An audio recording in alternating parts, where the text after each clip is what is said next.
The Utah Jazz, man, they're good every single year.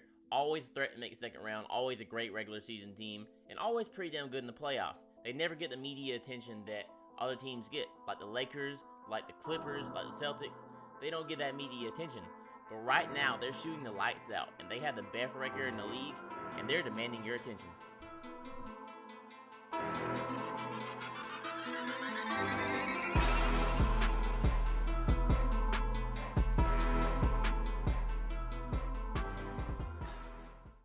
Okay, so at the beginning of the NBA season, put your hands up if you predicted the Utah Jazz for the best record in the league about 20 games in. I'm waiting. None of y'all? Okay. Well, me neither. I'm not trying to get on y'all. No one thought they were going to have the best record in the league, and they probably won't end with it, but right now, they have the best record in the league, better than the Lakers, better than the Clippers, better than any Eastern Conference team. They're doing it out there. Of course, we know about our man Donovan Mitchell. He's always amazing. And then, of course, two-time Defensive Player of the Year, Rudy Gobert. Gotta love him, man. He's averaging 13 and 13. And people try to hate on him because he might not be that good of a scorer. But what the Utah Jazz have did is, yes, Rudy Gobert cannot hit a jump shot from anywhere, really.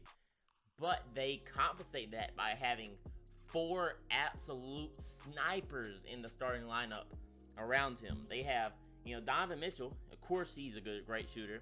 Mike Conley, Royce O'Neal, and Bojan Bogdanović.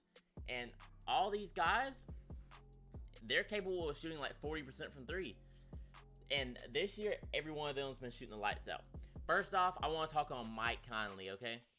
Because Mike Conley, last year, let's be honest, he was a huge disappointment. He looked like he was a washed version of himself.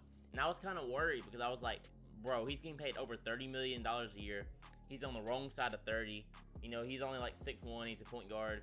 He could be losing some of the athleticism and be getting worse, and I was kind of worried the Jazz might messed up getting him. But this year, we got Memphis Mike Conley. We got the Mike Conley that the Jazz need. We got the Mike Conley that can hit any type of shot that you need him to. Great offensive player, great playmaker, great defender. I love him, man. And you know what they were missing for the playoffs last year? Well, obviously, Bojan Bogdanović. He was injured. Now he's back. One of the best shooters in the league. And he just makes really smart plays out there, man. He's not going to force shots. If he has the shot, he's going to take it. If not, he's going to pass it to the open man. He's not looking to fill up the stats. He's just looking to shoot that ball to the highest form he can. One thing I like about the Utah Jazz that other great teams don't have is the Utah Jazz have no selfish players. Not a single one. You can't tell me it's selfish. Like Donovan Mitchell, he could be averaging 30 points per game. He's always averaged 20 or 23. He could be like, man, this is my year to break out, to show everyone I can average 30. There's a lot of players averaging like really high stats this year. So he could be like, man, I want to be on that too. I want to be one of the top scorers. But he's playing within the team, and he is caring more about winning than the stats. And it shows because they have the best record, obviously. Now, I'm not saying being selfish is bad, because obviously, if LeBron wasn't selfish, that would be bad for the team because he is just that good. But at the same time, if every one of your players are unselfish, but they're also capable of scoring, I mean, that creates a great culture and just a great offense. Like, they're one of the best teams at moving the ball. Part of that is just to Quinn Snyder. He's a great coach. I love him, and the coach of the Utah Jazz for quite a while now. And he's really good at drawing up plays and really good at getting his team to move the ball. But on top of that, they just have some really good playmaking guys on the team. I mean, let's talk about it. We have Mike Conley. Of course, he's a pretty damn good playmaker. His assists may not say it, but he always makes a smart plays, smart passes. And same thing goes with Donovan Mitchell, Bojan Bogdanović. These guys just move the ball around the court. They don't let the ball stick in their hands. They get it from teammate to teammate. And that's what makes this team so damn dangerous, man. The fact that they don't let the ball stick, the fact they have a free-flowing offense, and they get everyone involved, and to keep the defense guessing every single time. It gives me 2014 Spurs vibes, honestly. Tim Duncan, he was older. Ginobili, he was older. Parker, he was older. Kawhi was not the player he is today. He was just coming on the scene. And honestly, I don't even know if Tim Duncan was a top 10 player at the time. They just didn't have anybody that was like the man at the time. Like I said, Tim Duncan was still really, really good. The other people were still really, really good. but they were on the tail end of their careers. They only had a few years left, and they were not in their primes no more, and it was obvious. But they ended up with a first seed, 62 wins.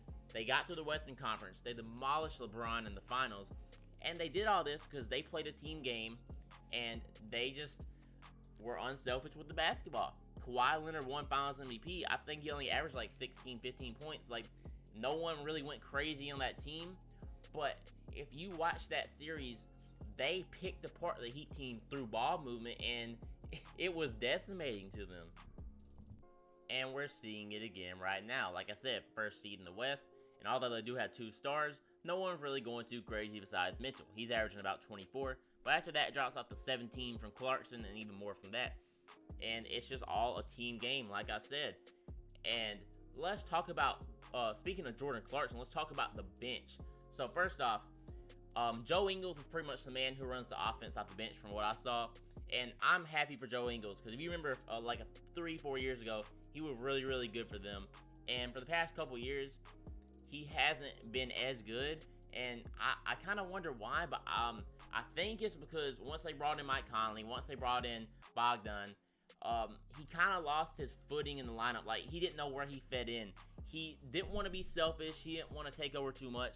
So he was trying to find his groove, and he finally found himself. He's just that 6-man ball handler that comes in off the bench. He might be a 7th man if you consider Jordan Clarkson the 6th man.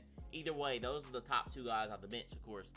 And he's that playmaker off the bench and he gets his shot when he can, and he gets everybody involved. Now, Jordan Clarkson, best year of his career easily so far. Averaging 17 points per game, shooting amazingly efficiently, and I think he can win 6th man of the year. He's really like the new age Lou Williams this season from what I saw. No one can stop him. He's like a flamethrower. And then they have Favors off the bench. You know, he's always been a good big man for the Jazz, and at least he can stretch out to the mid-range area. And I've seen him pop a few threes before, but he's not really going to be attempting those. And Niang's pretty cool. He's not going to take too many shots for you, but he, like I say, he's an unselfish player, fits into the team just like that. Now, do I think the Jazz can keep up shooting this efficient from the three-point line? I'm not sure. They, like, every one of their players pretty much have just been scorching hot from 3. It might fall off a little bit, but overall, I think just the culture this team has and the system they have in place, they're going to be a really, really good team. And I think they're going to finish as a top 3 seed in the Western Conference.